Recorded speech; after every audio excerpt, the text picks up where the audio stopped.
So glad you could join me today. I think it's time for us to go tableside and have some fun. So for us chickens who are scared of things that are plugged into walls and make terrible noises like going to the dentist, Dremels and saws, nipping off a straight line might be a little bit challenging with wheel nippers and such. That's where these wonderful tile cutters come in handy. The ceramic scissors not as accurate as these because you can see the blades. So it's a tiny little meat here in the middle, which means they're just going to nibble things off.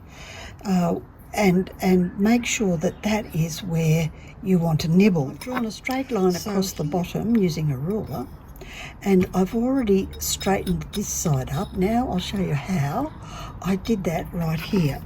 So remember, with these types of nippers, side biters and crab nippers and probably the compound nippers, which I haven't got to yet, put your elbow near your waist. So you're going to be cutting in this direction and looking over the top of these babies. So you can see, it's really hard on the camera. I hope you'll be able to see. I'm just going to move a bit. Hang on a sec. So now I'm just coming in on the side with just little nips.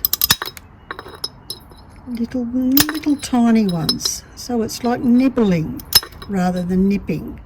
So that makes these, if you're working with crockery, you'll want something like this or the compound nippers. Because I think, and I haven't tested out the compound nippers yet, they have a head very similar to that as well, or a set of blades. But I don't know how different they are, so don't quote me on anything. It's a little bit wonky. So I'll move it back further, a little bit wonky. So the bit that's wonky is just here. So what I'll do there is get myself a trusty little pen, because I'm not very good at just winging it when it comes to straight lines. So we want to make sure the bottom is as straight as we can get it, and we want to get this little bit off here. So I'm sorry you can't see me too well. So what I'm doing is just using this Milwaukee pen to draw me a nibble line. And because it's leaning on here and I'm just doing that, it's going to be straight. It's a little trick my Stonemason son gave me. So you can see I've got a straighter line here. So I'm going to start in at about here to nip it or nibble it away. And I'll come back to you when I've done that. You've already seen me nibble. You don't need to watch it again. I've just followed that straight line, and you're sort of cutting off the bits that are actually touching to get the flat surface, not the bits that are not touching. So if we pop a little cup down, and look at that, way more stable. And then when we go to glue on the inside here, or seal it, we can make that completely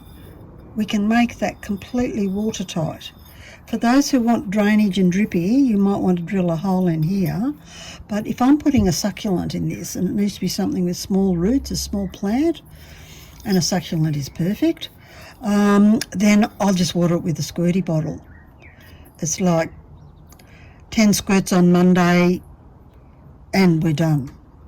So just perfect on the outside. So you can see our Seabell board to test out all the tools is working fabulously. So just to recap, wheel nippers for most of the border. We tested out the other nippers on these little ceramic hearts, and they all work just as well, but the wheel nippers really made a huge difference. We've looked at how to edge up a cup once we've cut it in half so that it's a great fit.